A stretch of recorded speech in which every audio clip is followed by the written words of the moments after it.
Hey everybody, this is Brett with the Indie Comics Dispatch, and broadcasting from an undisclosed location deep within the Milky Way galaxy, this is Broadcast from the Dispatch.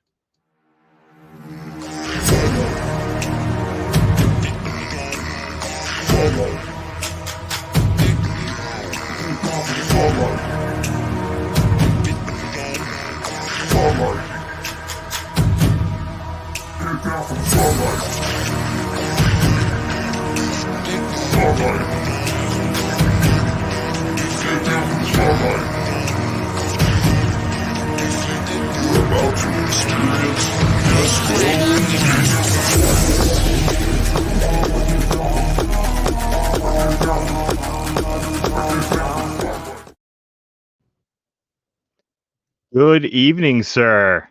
What's going on? What's going on? Man, these Wednesdays are just flying. They are. Like, They are. My somebody we kids just are on spring break this week, and so it's like, I don't know. oh, not wrong with that. Time's going by even faster because they're all here all the time. Have fun with that. Already been there. Already had it. Already that's over. For me, back in school. I wish, man. Oh, Pretty soon. so they'll I'm be back. yeah, pretty soon. Just a couple more days. And pollen in Atlanta, one of our guests can attest to this. Pollen in Atlanta right now is just like it's yellow. Everything is yellow. Like I used to live in Tennessee and it was like, oh, little yellow dusting. Pollen's horrible. But like everything is literally yellow. Yeah, that's the one thing I do not miss because pollen is my arch enemy. It's my kryptonite, if you will. So that's the one thing I don't miss about being stationed in Beaufort in South Carolina, and obviously being home in North Carolina too, because where my family lives at, the pollen gets pretty thick. Yeah. So I hated that, and I like black cars, so all of a sudden my cars would be, yellow. Not worth it. Not worth it. So we have ICD and friends a little bit different tonight. We have a couple special guests on tonight. Then we'll get to introducing them in just a minute. But I want to share the announcement that we made today. Yes, please do. Because Mona just commented in the pollen is on steroids. It is. Yeah. It is. Yeah. So I'm sharing a link right now in the chat for everybody. But then I'll pop up my screen here. Indie Comics Dispatch Year 2. We're 1 year old in May. And so we are launching a Kickstarter to help us become a 501c3 nonprofit news organization so that we can help indie comic creators in all the ways possible without anybody ever having to worry that we're trying to benefit or profit off of them. Yep. And then help fund some of the other small Year 2 projects, kind of like a continued streaming platform. We want to start, we are starting, whether this is successful or not, we are starting the ICD awards for indie comic creators then this year. And so that's all coming. And so we are excited to get that going. Yeah, we have a lot of things planned for everyone for Year 2. And backing this Kickstarter is going to help. I mean, it really is. There's a lot of things we want to do for y'all in the indie community. And I say y'all as if I'm not in it myself, but you know what I mean? Like, there's a lot we want to do for y'all. Like, there's a lot of y'all making major moves, and it needs to be seen. So there's a lot we have planned. Another type of show that I've been talking about. I think that should be a stretch goal. Is that if we meet a stretch goal, a little show called ICD Underground. Starts. So, and I think y'all are gonna like ICD Underground. Me too. What we have planned. So so we want to do a lot. So y'all help us. Y'all help us get there. You know, go ahead and follow the Kickstarter so you can be notified when it starts. I'm gonna back it if I can, if it lets me, because I'm a collaborator. Will it let me? You can, yeah. I've backed projects that I collaborated on. Okay, before. cool. I had to make sure. This is the first collaboration I've done. So, but yeah, definitely. I'm backing. So I hope you all back too. What did Aaron say? Aaron is not making fun of you tonight. He's actually being supportive this evening. Finishing up some lettering. But yeah, go over to the Kickstarter page. Click notify me on launch. It's a little green button, and the more followers we get, the more pre-launch momentum we get, the better launch day becomes. So exactly. Hey. It's gonna be dope, man. Like we're just concentrating on indie. And we want to make y'all shine even harder than what you already are. So help us help you shine. There you go. Help us help you shine. Help us help you shine. So. I'm going to go ahead and bring in our two regulars this evening from Tampa, Florida, who has been working his booty off lately. Scorpio Chronicles. Oh, no, Scorpio. What's going on? Caught him in the middle of a cranberry. Oh, yeah. Oh, That's yeah. okay. Ain't nothing else. That's okay. Nothing wrong great show last night, Scorpio. If you guys don't know, Scorpio hosts a Kickstarter connection for us, and he had a great show last night with Black Moss Comics. It was. So great time. And then joining us from an undisclosed location also. Area 52. We won't give it away, but Q, host of Quentin's Engine Works, is also here. How's it going? Good evening, sir. What's going on, Quentin? Hopefully we don't see no You aliens have come and pull you off. fantastic. Yeah. What? Are you talking about his alien job? I said, hopefully we don't see no aliens come and grab him and snatch him off. I know. Yeah, we know what security Quentin does now. Quentin had a fantastic show last week with one of the main creators behind Transformers. And so if you haven't watched that yet, watch it. Quentin, I could tell you were geeking out, man. Oh, big time. I don't blame you. Well, I'm not sure if you guys have noticed, I absolutely love Transformers to begin with, and so the chance to be with one of the founding fathers, yes, I was geeking out to the extreme.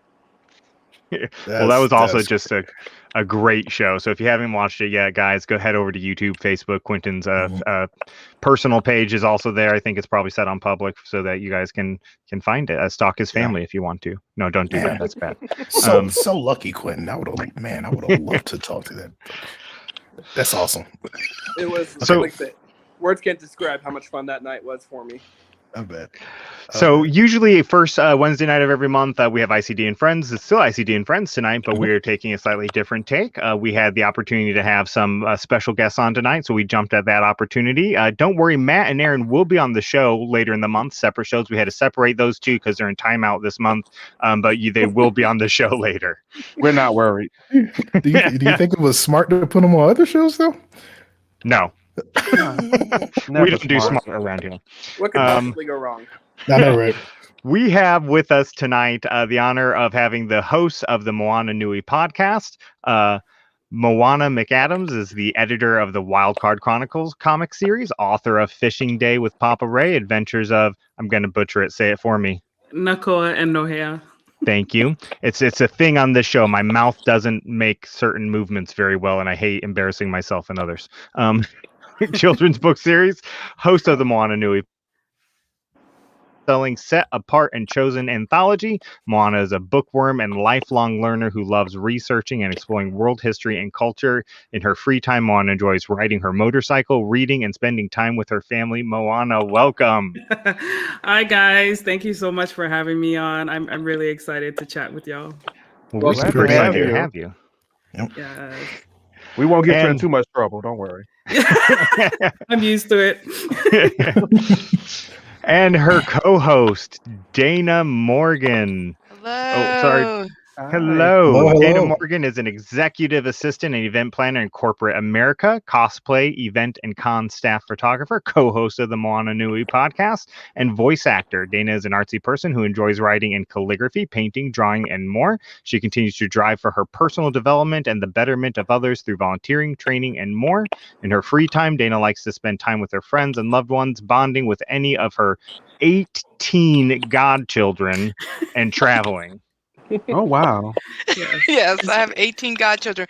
And I just found out I'm going to have 2 new ones coming soon. Oh, 20. I'll give you 7 more, Dana. You can be my kid's godmother, okay? You got that. Oh, my goodness. All right. Aaron Down says he's going to be coming in hot on his show. Nice. And Malachi Bailey, who I love his profile picture, says ICD portrait. And and David say it's an amazing panel. David's been on the show before. I saw you guys chatting in the comments. David is an amazing musician. If you need music for your indie comic theme song, he does that. Who knew that was a thing that you could do? Yeah.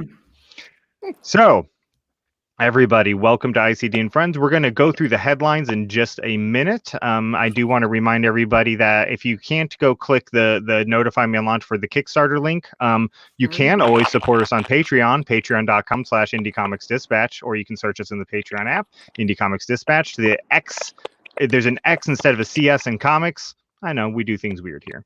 But go over, support us, and you get cool stuff. People are getting right now a copy of one of Tier's books, a Yanmo. Did I say it right? See, my mouth just doesn't. Yes, I did better. It took a year. It took a year, but you're there. It took a freaking year. Yanmo Stigmata, issue 1. You can get that in the mail along with ICD stickers and other cool stuff. So, do that. I'm gonna just go ahead and play our bumper to get straight into headlines tonight. All right, let's go. Let's go.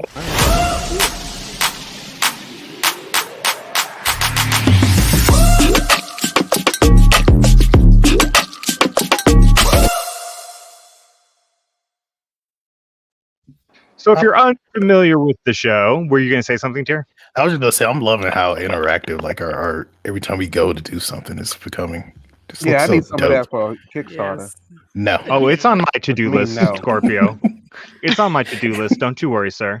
Yeah. Okay. Thank you, Brett. Here. I can use I'm going to go take my light back. We need somebody to say no when they ask, like. If you're new to the show, we go through headlines every night on the show to kind of warm things up. On an ICD and Friends night, we let the headlines guide us and take us to wherever it may take us. So we may start here and then end up who knows where. So our first article, let's see if Aaron's still in the comments or not, but is from Aaron Dowen. It's live on indiecomicsdispatch.com. You can read the full article. It's from his Untethered op-ed, and it says monsters hide under comics. The byline is the industry is in all fluffy clouds, flowers, and chimichangas. In fact, I've never had a chimichanga from an indie comic creator. In reality, there are some characters born to play villains. Let's talk about it. So that's true. We've talked on the show before about the professionalism of indie comics and the area and how it's an emerging profession, really. And so there are still lots, as in any profession, bad characters. So sometimes we're not going to name names on the show, but let's talk about some of the times when you've encountered a bad partner, or some tips on professionalism within indie comics based on experiences that you've personally had. Let's open up to our guests first. Ooh. That don't sound good.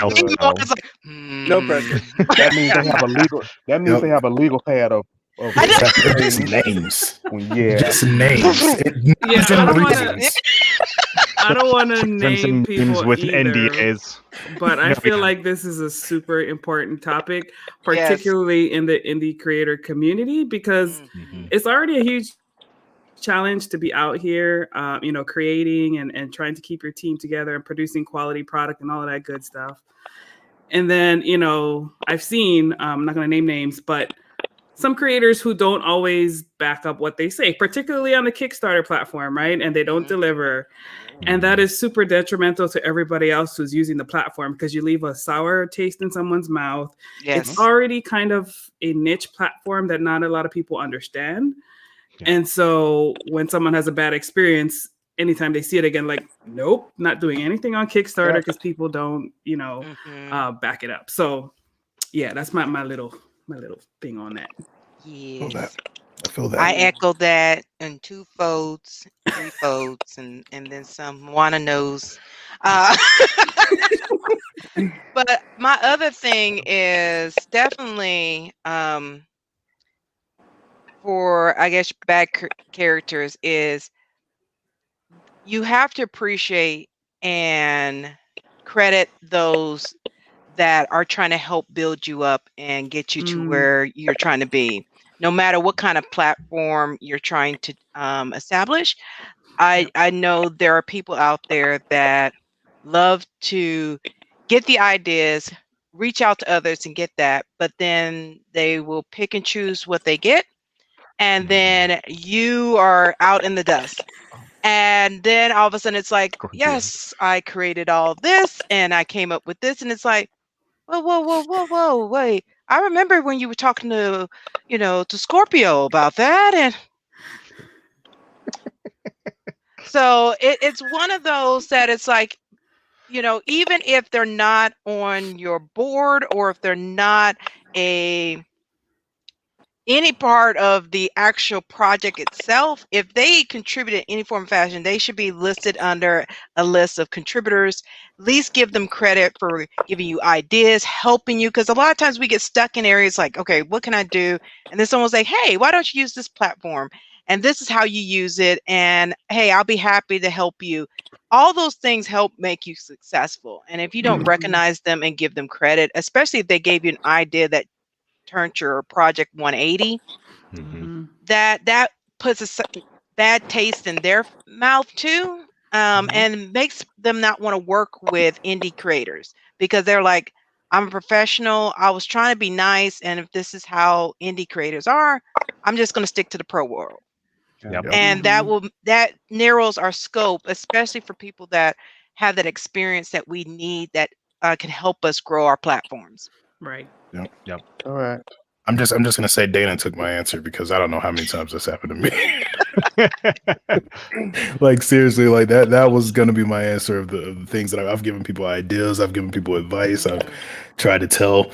See, like Aaron said, well, she preaches. See, Aaron knows. We talk about this all the time. We talk about this all the time. Just advice I've given to people, lettering tips, dialogue tips, all sorts of stuff, and people will. Like there was somebody I was working with, helping with something, like somebody mentioned some of the changes that they made because I did those changes, and they didn't even say that it was me. They were like, yeah, I'm growing. How? How? Yes. So that's why I charge now. So you want advice? Yep. Either you don't want it, you either want it or you don't. Like I don't give free information anymore. Yeah. Sorry, indie comic world and people who've been asking me questions, but I don't, because of those reasons. There's a difference too between being helpful and consulting, right? So like, you can be helpful and steer people in the right direction, but if someone wants you to consult for them, you owe them money. I feel like Scorpio has something itching that he's wanting to say. Oh yeah, he does. I see it on his face. Of course I do, because I don't know about you all, and I know this is an old saying. My mom always taught me. She said, "Never forget the bridge that brought you over." Exactly. Don't burn that bridge. My mom always told me. She said, "Don't burn bridges," because there's, because I've had people that have not even doing with comics. Not saying that I haven't crossed them yet, but just in life in general, I've had people do stuff like that. What in the world was that? Is someone getting shot at right now?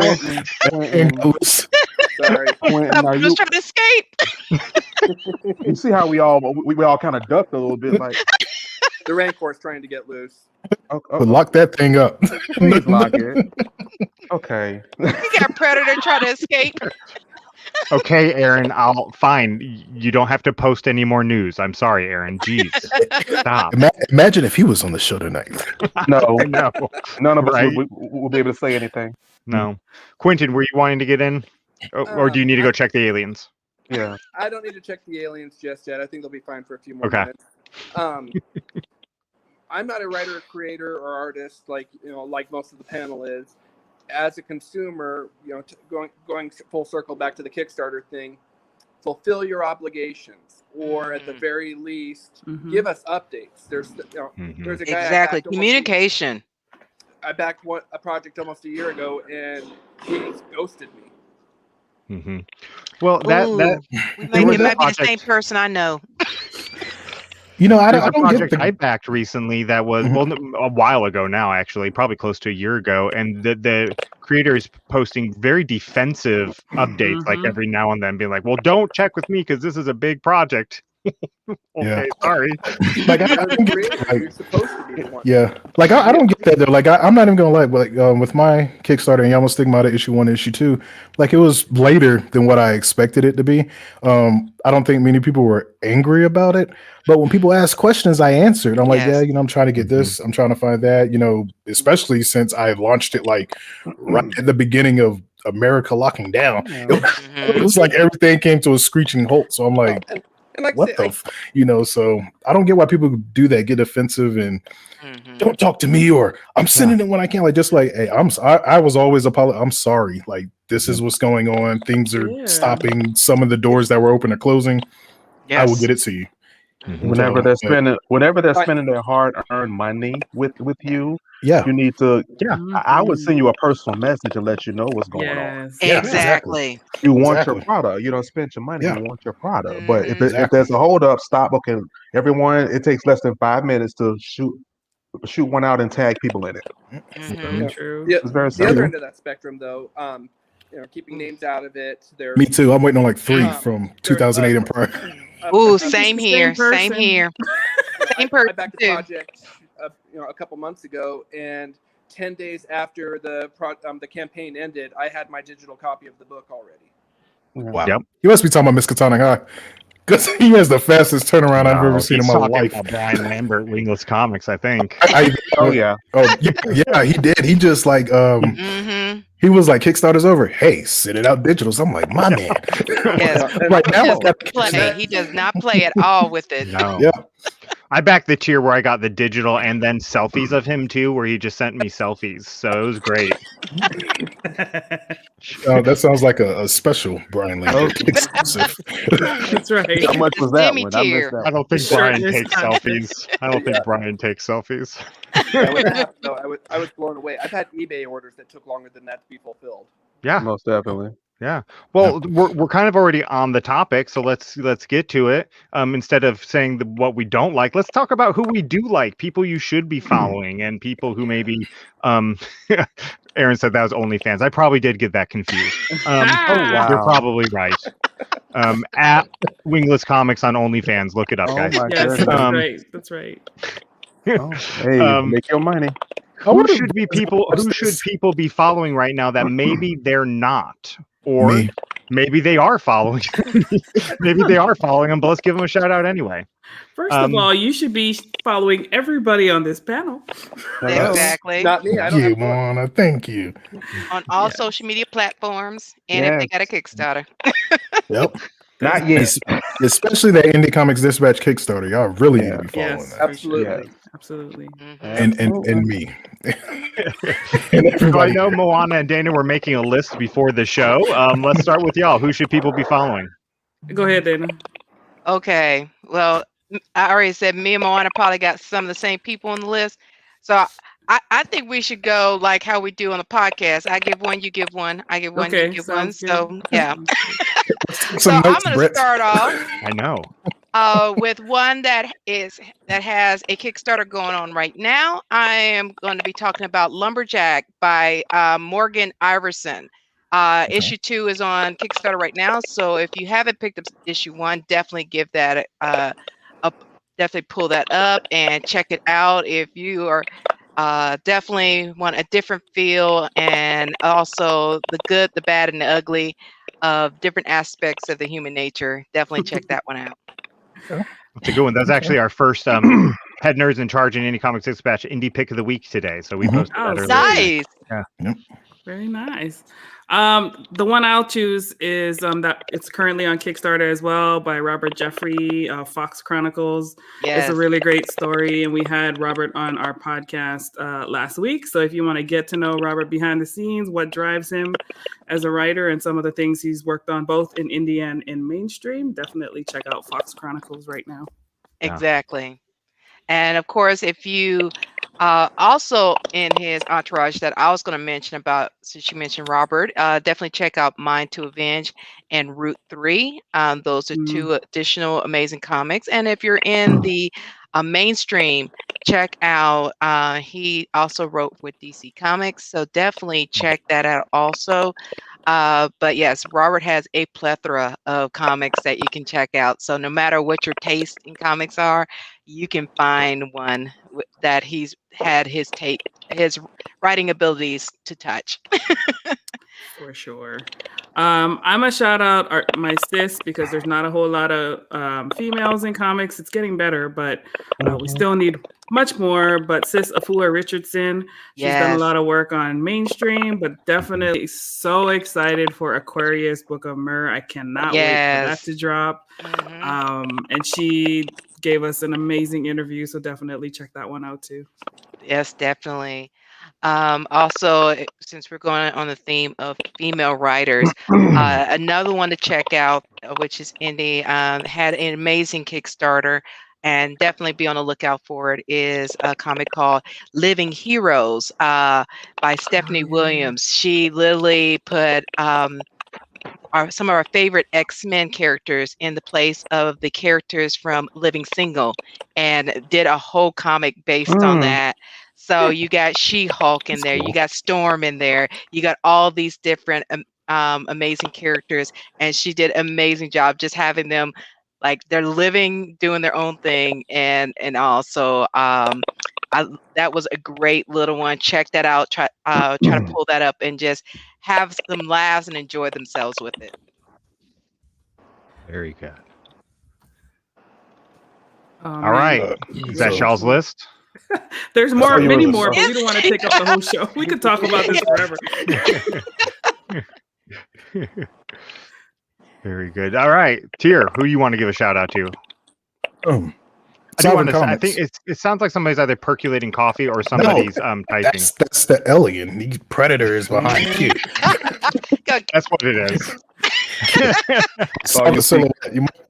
That's what Q's fine. Okay.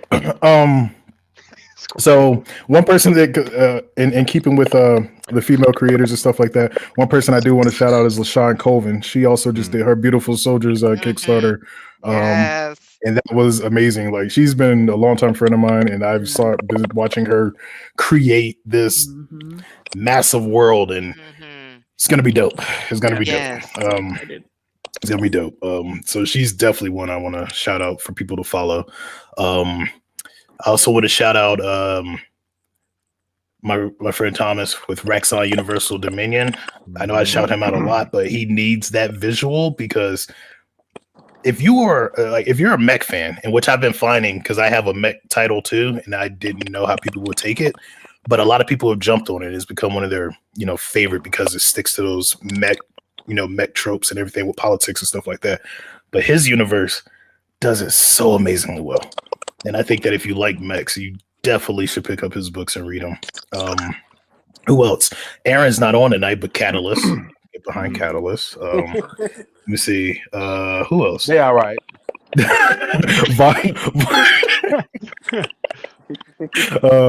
Vonell with Millennial Comics. It is, isn't it? It really is. I would say Vonell with Millennial Comics and their Delta Dogs title. He needs more visuals. He needs more people looking at him and reading his comics. Because this dude, I'm actually lettering and editing his second season, and we're about to be on book 15 right now. And this dude is like just moving. Like, he's cranking them out. I mean, jump on issue 1 and read it through. Like, it's something different with the whole superhero genre. Who else? Wingless, which I'm pretty sure everybody knows who Wingless is. So, definitely get with them. This comics, definitely. There's a secret company coming out soon that I'm just gonna call Scorpio Chronicles Comics. Super secret. Love the code word. Super secret. I wonder who that is. Nah, I'm gonna make him make a comic if it's the last thing I do. I'm already in the process of writing it. What are you talking about? Make me? You don't have to make me. Definitely give him some visuals, because he's gonna he has a dope book coming out too. So Scorpio. I think that's everybody. Scorpio, who you got any shout outs?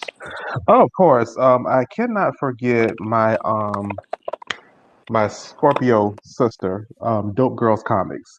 She is finished. She's ending her Kickstarter with Bristol Media. The moment they have some good books that are coming out. I cannot forget Burlap Comics. They have a very good. I can't wait to get my hands on that one. I love the character and the whole story behind that. Burlap Comics, and then there's this other publisher called Star Wars Universe. I don't know if you ever heard of this guy, but I think I have. He's pretty decent. Sovereign Comics, yeah, he's pretty. He has some good stuff there too. Some very good some stuff going on. You know, even though he once upon a time. Yeah, I think you did. Even though he discontinues all the stuff that I want, but me, who me or Stoneforce? Me? Oh, that's me? you. Who? Oh, okay. No, I'm not Stoneforce. That's not me. That's Stoneforce. Is somebody else. Sovereign Comics. Soverse. He said Soverse. Soverse. Oh, yes. I thought he says Soverse. I'm gonna stop drinking that peanut butter whiskey. Please do.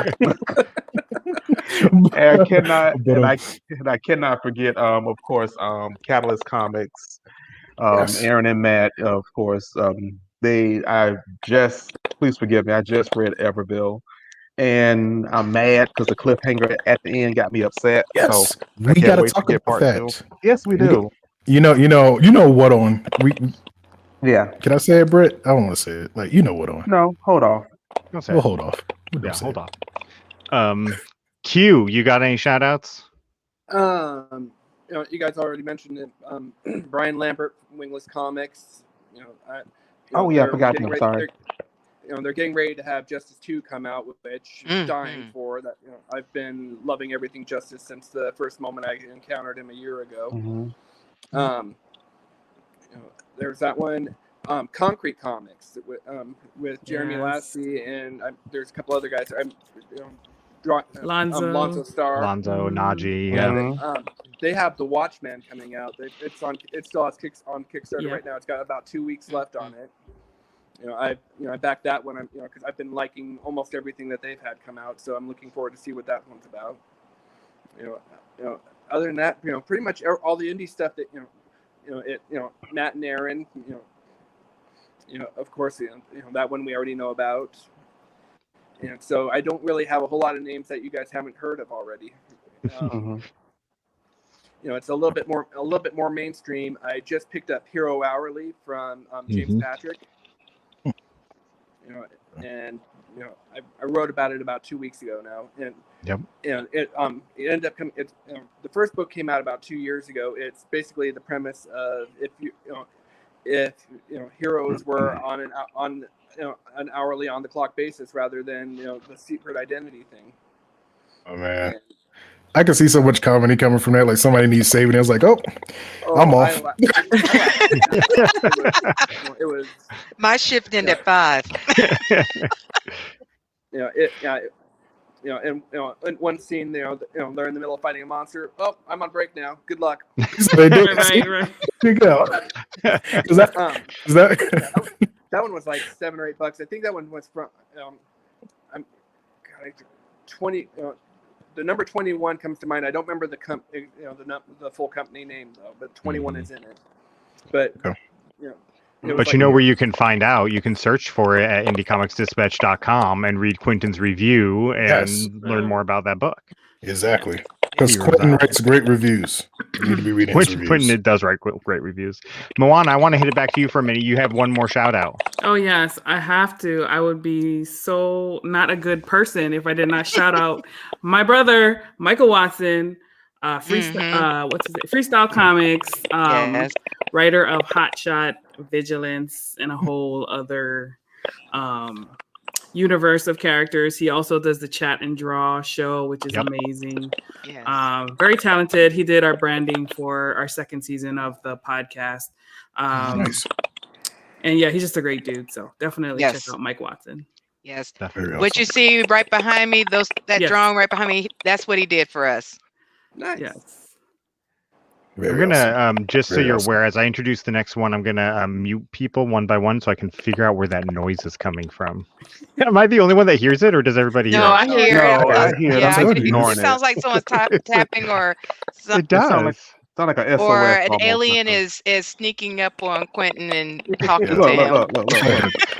I know it's not Moana because she muted herself earlier and it continued. So I know it's not you, Moana. Hey, let me hold on. It stopped, dear. What the heck is that about? You're the one with the aliens. Oh Lord. I'll let you figure that out while I introduce the next article. I mean, I do got a couple of pinheads and the dude from Wishmaster over here. So. Somebody bugged your house, man. Somebody listening to you. You better be careful. Exactly. What? Why do you heck? think I'm on the dispatch? They sent me to watch you. Hold on, let me. You there? Winton. Yeah, that's you, bro. It stopped, yeah. That's you. Oh, wait, there it is again. Is it well, who knows? That's so weird. It did That is stop so weird. for that period. It did. 2021 and 2020 have been the years of virtual cons. Stranger Comics just had their Stranger Con 2021. More and more indie comic publishers are launching into doing their own cons. Let's talk about that for a minute. Good idea, bad idea? We've talked about this on several shows, but I think it's a trending thing that we need to keep discussing and figuring it out. Yeah, I mean, I think it's a good idea if you already have, I would say, a dedicated following and an engaged following, right? Because it does take time to do all the logistics and, gather up the guests, if you're going to include other people beyond the core creative group. I attended one that was really well done. It was called Virtuous Con. I think you guys had Therese on the show, right? Yes, we did.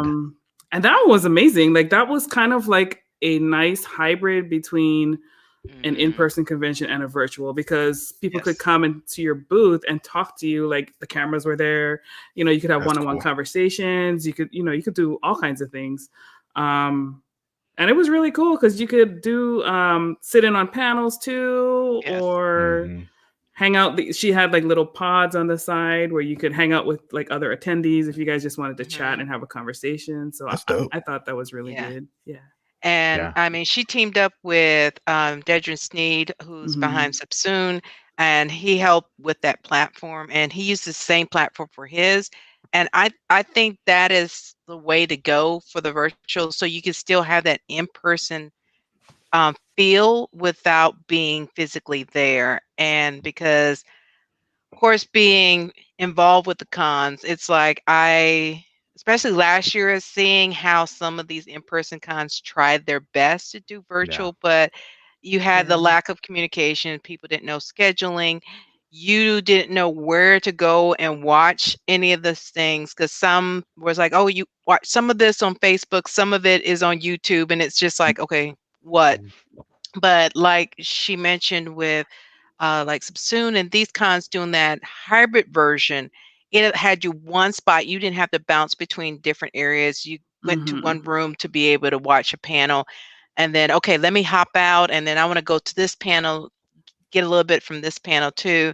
And it's like how you would actually operate. You have your little avatar that you designed to look like you, and you walk around and go to these places. And like she said, you have the little pods that you can have private conversations that you're not hearing anyone else and no one else is hearing you. So I think that's the way to go. And then it opens it up so much more that you couldn't have in regular con world, that people had to add in the cost of traveling and trying to get admission, where you typically, like San Diego Comic-Con, you had to go in that lottery and hope you got in, versus like last year they had the virtual con and you finally got to attend something that they actually had. So this gives another platform that cons can consider for those that may not physically be able to go there, can still consume what you're offering and still be able to support the vendors and the con itself. Yeah, I gotta admit, Virtuous Con, and it's wonderful that it's kind of an indie con in a way. But they're being sponsored by DC for June, so that's freaking awesome. But they really led the way, I feel like, with that, and showing some of the mainstream cons how to do it. Yeah. I know. After the show, when she mentioned what she used, I went and ran straight and looked at it, and I was just looking at the specs of it, and I'm like, I see why they won. Because like that software that they're using is freaking amazing for it. Also, I wanted to say it wasn't me. I don't have the aliens. It wasn't you right now. It was Quentin. You know how many horror figures I have back here? Like, I got so many horror figures behind me. Like, y'all talking about aliens. like, like literally, Pinhead is behind me holding the puzzle box, and you're talking about noises. You about as bad as me. And Moana says she's straight because she's just got the skeletons behind her. Yeah. The Predators already took care of that, and she's got the Predators helmets and stuff. So I almost said earlier when we were talking about basketballs in the indie industry, Moana takes care of it back there on her wall, like somebody is her, and they're just trophy. That's right. Receipts. You guys have a good night. Oh, no, I think and Quentin's frozen. the other thing I liked about Virtuous with the panels is that because the way they engage their chat features, yes, like you sit in cons in some of the the regular in-person ones, and there isn't as much chance for engagement. Whereas you could like look at all different questions and like try to pick out the ones that make sense. And it even gives you opportunities. For me as a podcaster, I was in there like, ooh, those are good questions, notes, like, and we can explore this afterwards. Right. So I really like that. Yes. That's too cool. Yeah. That's too cool. Well, Brett, we know what we need to use when it's time for ICD Con. Yeah. Oh yeah. Year 3 Kickstarter. Yep. Yeah. But if you help with don't wait till year 3 Kickstarter. Help with year 2 Kickstarter. Yeah, exactly. So we can get to year 3 Kickstarter. All right. Speaking of Kickstarters, though, we're gonna pop up this article right now. Oh, I did the big screen. 21-step crowdfunding checklist. I think that if you're getting into a Kickstarter for the first time, this is essential. And so this is on the site. It's 2 parts, written by Greg Moquin, whose first Kickstarter just bombed. And so he developed this list after that, and he's had successful Kickstarters since. Seer Nova Comics. Check them out, follow them. But let's talk Kickstarters for a minute. You two have a current Kickstarter. Yes. Ooh. Tell us about it. I'm going to pop it on screen while you guys start talking. Okay, yeah. So, I mean, as we mentioned, we are the hosts of the Moana Nui podcast, and our Kickstarter is to help us keep the show going. We successfully fulfilled. Congratulations! Thank you. Season 1 we did in December. We did a quick starter, and we blew that one out the water. So. Dana and I have been, working so hard, and we're like, okay, we're ready with season 2, Yes. So I wanted to make sure that I delivered the season 1 rewards first, because I like to make sure everybody has their things. There's still a couple, folks lagging who haven't given their answered address their surveys. And stuff. Yeah, but I mean, for the most part, we fulfilled that one. But really, the Moana Nui podcast is an opportunity, like. Let's go. We do comics like in indie creators. It's a big part of season 1 and 2, but really our core focus is getting to know the creator on a more personal level as a person. What are some of the challenges that they have, encountered in their life? How does their cultural, roots and origins and histories, how does that influence what they write? And like what messaging and legacy they want to accomplish with their books, like, because the book is one thing, right? But there's usually, for some, a good amount of creators, there's deeper purposes behind like the things that they're writing. And so this is just a chance for us to like sit down, and have a safe space, particularly focused on creators of color, and giving them a platform to let their voice be heard and just create. I think Roy said it best in his interview. It's like entertainment is something that we can use to create a balanced narrative, because for people of color in the mainstream media, we get mostly negative things, right? Yeah. So for us, it's really important to highlight what we are doing in various spaces, right? We've had comic creators, we've had musicians, we've had actors, like. Yeah. For us, it's everything, right? Like we want to bring these voices to the forefront, and allow fans to get to know these people. Because for me, like I love a project, I love a book, whatever. But like if me and this person vibe, right? Like I don't care what you're putting out, Kickstarter, back. I don't even have to look at anything. Yes. Boom, I'm gonna support. So the podcast is it's something I've been thinking about for a couple of years. Dana and I met. I can't remember exactly how we met online, but eventually, like we started, she came on as a special co-host for one of our episodes with Jason Chu, who is a rapper and an activist.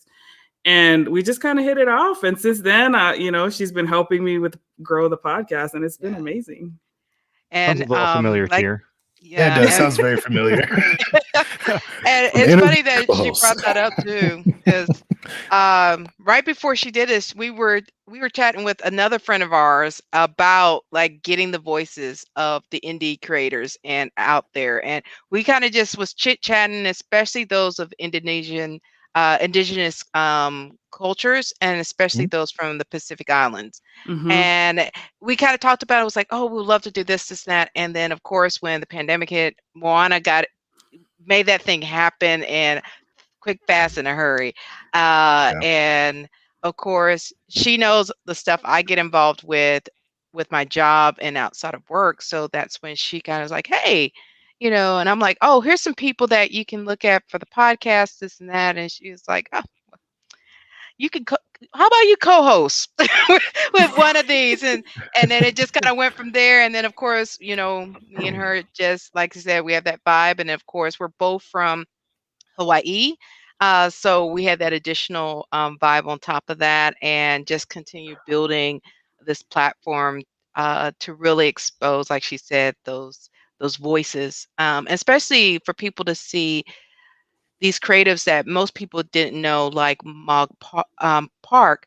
She is the, storyboard artist that translated Game of Thrones books and gave us the visual to make it into the TV series. So because of her drawings, that's what we got on TV, for the look of everything that was on Game of Thrones. And most people would not know it was her because of what she saw in those books.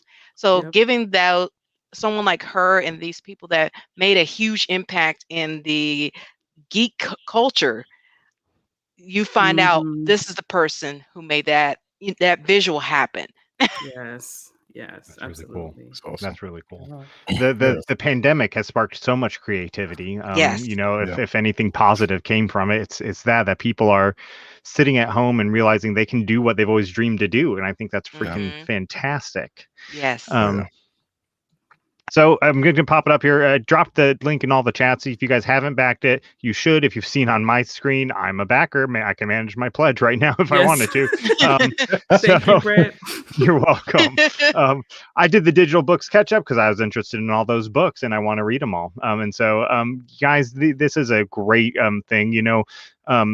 Podcasts are hard sometimes because people love backing other things like books and stuff like that. So I'm saying this out of self-interest also, but go back this, because the content we create as podcasters does take time to create. It's not just we sit down in front of a computer screen and go. Lord have mercy. Yeah. What show is that easy? Yeah. There's a lot of research and a lot of doing stuff while you're at your main job, and exactly. And creativity on top of that to bring interest on top of it. Exactly. Yeah. And a lot of negotiations. Absolutely. Yeah. That's true. Oh boy. You get a lot of no's when people want, like, hey, you want to be on the show? No. Or I'll be there and then don't show. Yeah. Unfortunately, we haven't had too many of that. I think we've only had probably 2 that just didn't show, but most of them told us why. And we have way more requests to be on the show than we have spots available. Exactly. Speaking of that, that's why you can get a spot on our show. That's one of the tiers. You can get a guest spotlight. You'll get your 1-hour show. It'll stream on Facebook, YouTube, and Twitch. And then post to that, you'll also get featured on the actual podcast, which is on all the platforms that you typically can get your podcast from. So Google, Spotify, Apple, iHeart, and there's one more. I think it's Amazon Music. So this is for indie creators, the exposure is so important. And that's why we're trying to put it on as many platforms so that you can hit different audiences. I've heard some creators be like, well, but isn't that too much though? I'm like, no, it's not too much. Every audience is different. You don't have you might have some crossover, but like every platform is an opportunity to speak to someone else, you know? So that's super important. So if you get the guest spotlight, you'll get that. You'll also get a recording of your video, a transcription that you can later use for articles and features, or even incorporate into your social media. If folks are following the podcast, we also do quotes like memes. So we have the guest picture and like featured comments and things, that messages from their show. For me, that's super important because we share a lot of these inspirational quotes and, you know, speakers from the past, right? Speakers from history. So from the way I view it, like this is us creating history for the next generation so that they can share inspirational things from people who are like alive right now. So that's a big part of what we're trying to do, is create the legacy for the next generation to, you know, level up, just like we are standing on the shoulders of our previous ancestors, and honoring them by continuing on in our storytelling tradition. I love that. We have a similar tier in ours where people can book and choose the topic for that night's broadcast, and then be one of the guest panelists. So I love that idea because it's a good way for all the requests that we get to be like, hey, you want to be on the show so bad. Put your money where your mouth is. Show me the money. Here's your opportunity. I was thinking, so you say, I'm thinking about like, I'm like, should I go back that? Like, I wouldn't mind being on your show. Please do it. Yes, do it. And posted then the link in the chat. We're always revealing new tiers. We just released a new tier last night. Once we hit 75 backers, release a exclusive tier with Marcus Williams, the indie artist. A lot of people know his art from drawing Nubia and Diana, his most popular one, and several others, that he's giving 5 exclusive commissions that you can get. And his commissions are very rare to come across. So we got 5 of them that you can actually, if you're already on the a backer, you can upgrade to that tier now because it's on there as of today, and there's only 5. So once they're gone, they're gone. And you'll work with you, and you have up to 2 characters full color, and he will draw that out for you, whether it's for a comic cover or you personally or anything. He'll go ahead and draw that for you, and that will be your commission. So anybody who's ever wanted something from him, go ahead and jump on that. And how much is that tier? What's the tier? What do you say, Dana? It's $650 for that tier, for him to draw that and do full color and everything. So yes. Yeah. 650? For him to do it, that's a steal, y'all. That's a steal, yes. He gave us a great deal on doing that for us. And in addition to that commission, you also get, right now, I think we're at 19 or 20 indie comics digital bundles. Digital bundle. I mean, these are from some top indie creators. So, very awesome. Yeah, I gotta remember I have a book in production because I would like with Marcus Williams, like I've seen his work, I've met him at a con. So I have a lot. I have like his Tuskegee Years posters, stuff like that up here, and the book that he did with and anything he's ever touched is golden. Like people, like he's done for Fox Chronicles, one of their covers. So it seemed like anyone he did a cover for, it's like their Kickstarter goes whoosh. Oh, I'm gonna have to put my coins aside. Let's talk Kickstarters in general for a minute. What has been the hardest thing or the biggest mistake you made in maybe running your first Kickstarter? Oh Lord, have mercy. Let me just speak on it. Rage. So our first attempt at Kickstarter was actually for our comic book, The Wildcard Chronicles, and so I had been on Kickstarter and knew about it and saw like people having wildly successful campaigns. So I'm like, oh, this is great. I'm going to create a campaign and everybody's going to jump on it. It's going to be amazing. Okay, we set our goal at $8,000. Guys, we made $45. $45. That's it. Because I thought that you didn't have to do any work, right? You just go on the platform. All these wonderful people are going to come and support your community. But little did I know that Kickstarter is a platform like any other one. You have to be the main promoter of, your audience and bringing them to the platform, which is often could be difficult because Kickstarter is not a mainstream platform. Like, it's not a well-known one, right? So a lot of times people are like, oh, well, can I use PayPal? And I'm like, no, can't use PayPal, So it was really tough the first time because I was like, oh man, I felt like such a failure. Like, and with Kickstarter, you're failing on a freaking in public view. Like, here you go, guys. This is what I thought I was gonna do, and So, but I took that lesson, right? Like, so for indie creators, don't quit, right? Like, the main thing you want to do is align yourself with other fellow indies who have been successful on the platform and ask them for advice and be willing to pay for that advice if they are very, very good at the platform. Yes. Because what you're not paying only for their advice, you are paying for their failures, right? Like all the things that they have already done that you don't want to, you can get there faster, right? So that's really what you're paying for. And it's so worth it. I got involved in, I don't know if you guys know Tyler James, our comics launch community.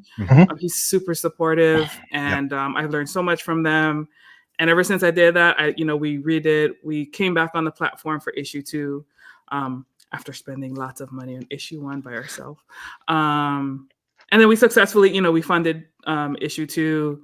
I think we raised almost $6,000 or $7,000 on it. Nice. So yeah, don't give up for sure. Kickstarter's awesome. Yeah, definitely. I just want to point out that's a great bit of wisdom that when you ask somebody for advice, you're not just asking for their successful tips, but their failures too. And so they've failed, so you don't have to, which reinforces even more that you need to appreciate this knowledge that people drop sometimes. Yes. Exactly. Yeah. And honestly, that could be. Go ahead, Scorpio. No, I've already been threatened by my peers that told me. They said if your Kickstarter is not number one, because we're telling you all the stuff that we've been through, they've already threatened me. They said they're gonna come down to Tampa, Florida, and they're gonna make my mom get a switch off the tree and beat me with this. So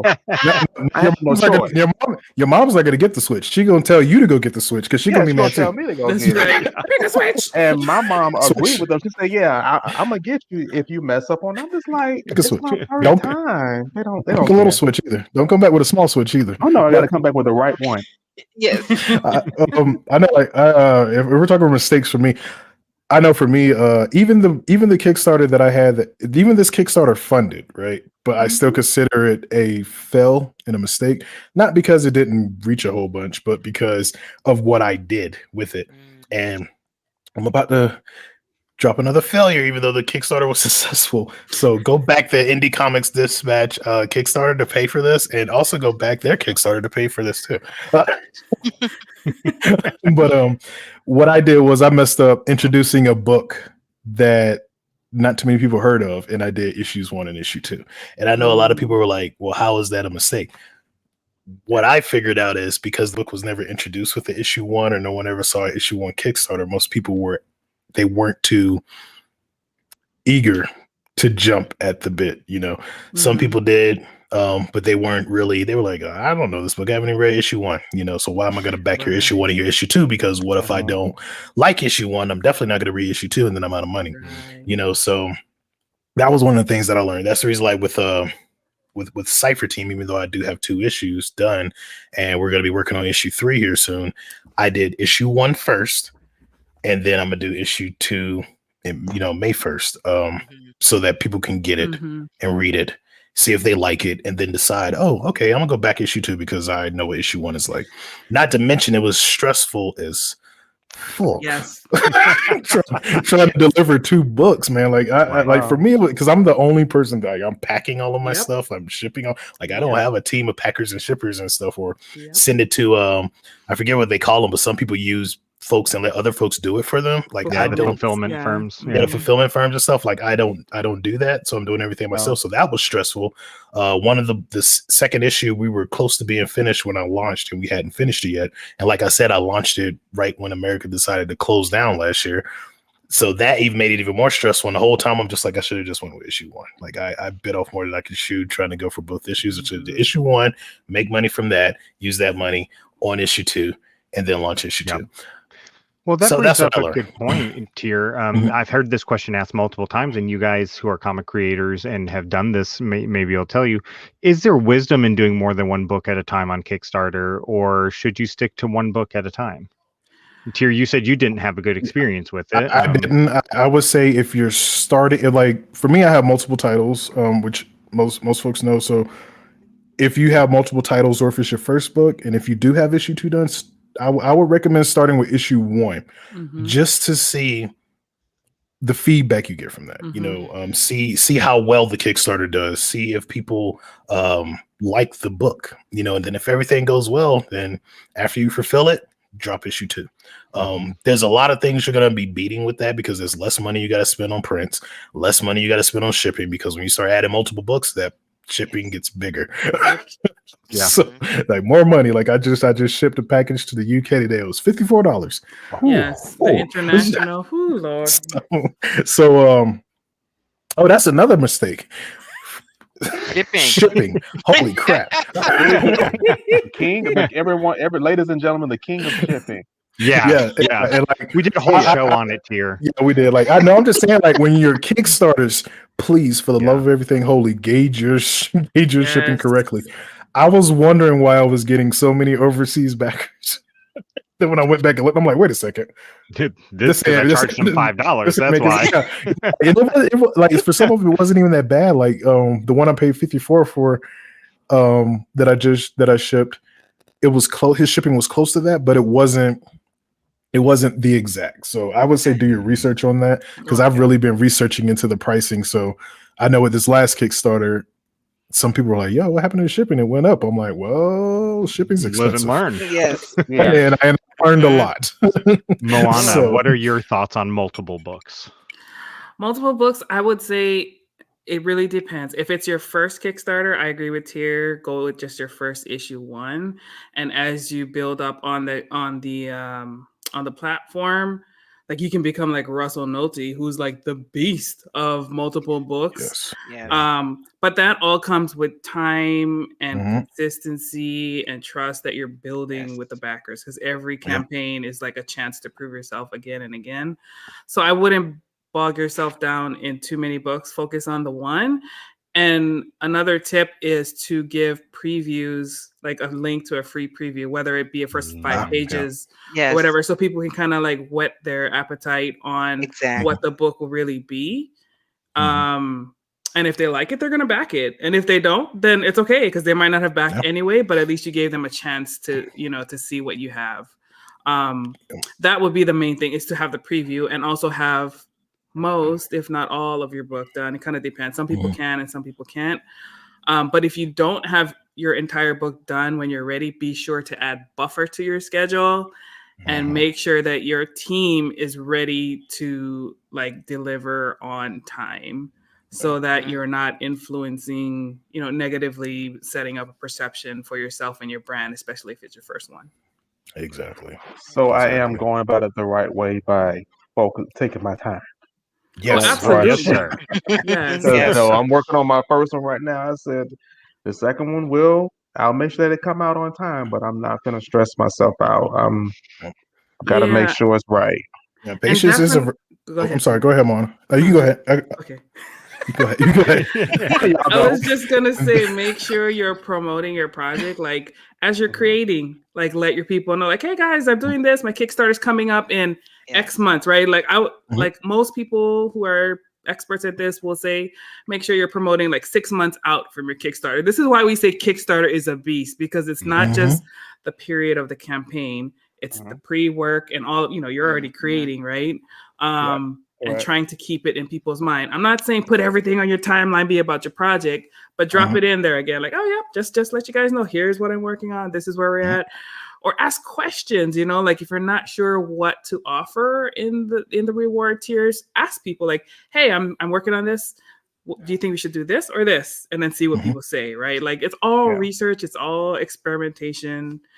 and every project is unique to you and your audience. So don't try to copy necessarily what someone else is doing, because their audience is not yours, you know? Yes. No. And it's funny you say that. Honestly, that does lead right into what I was going to say, because what I was going to say whenever Scorpio said that he's taking his time, I was going to say patience is a virtue. And I've seen so many people, like people who've come and asked me for Kickstarter advice and stuff, and they'll be like, you know, I want to launch this Kickstarter. And I'm like, I had no idea you were even doing a comic. How long have you been promoting this? You know, I've been promoting it for 2 days. It's a time. Like, no. Keep going. Keep going. You know, like wait till one of your posts hits like, 60, 70 likes and then keep going. You know, because people, they post like 2 or 3 pictures and they're like, okay, Kickstarter time. I'm like, but no one knows. Like, I know because we're friends or you've asked me, but no one knows, you know. And like for my stuff, like before I launched my first Kickstarter, like all my books I was paying for out of pocket. So like all of the stuff I was posting, you know, people were seeing it. And then one year somebody was like, have you ever done a Kickstarter? And I'm like, no, because I don't know how they would work. And then that was the first time I did Kickstarter, like in 2019 with Temple High. And the first one, I set it at 2,500. It didn't reach. I think it was like stopped at like 19, which wasn't bad, I guess, for my first. But so I relaunched, and all of those people who came back because they really wanted the book. But what I realized from that first one is, okay, maybe I should promote more. But the crazy part is while that Kickstarter was going on, I was promoting it and showing things and showing the students in Temple High and all this other stuff. So people were like, oh, okay. And then when it failed, those same people who saw it but didn't back were like, you know what, I'm gonna go back it now. So patience is a virtue. Also, marketing and branding is it's very important. You have to push your stuff. Oh my gosh, you have to. You have to show people. Like you can't do a Kickstarter and just say I'm not going to show anybody anything, because what if they take it? Exactly. Like, show your stuff. Like David Crownson said in his interview, you have to go hard for your project, like it's Star Wars. Like yes, I love that man. Yeah. David Crownson's my spirit animal or something. I don't know what he is. I just love him. Yes. He's going to make me burgers if he ever comes to Atlanta, he told me. So I can't wait for that.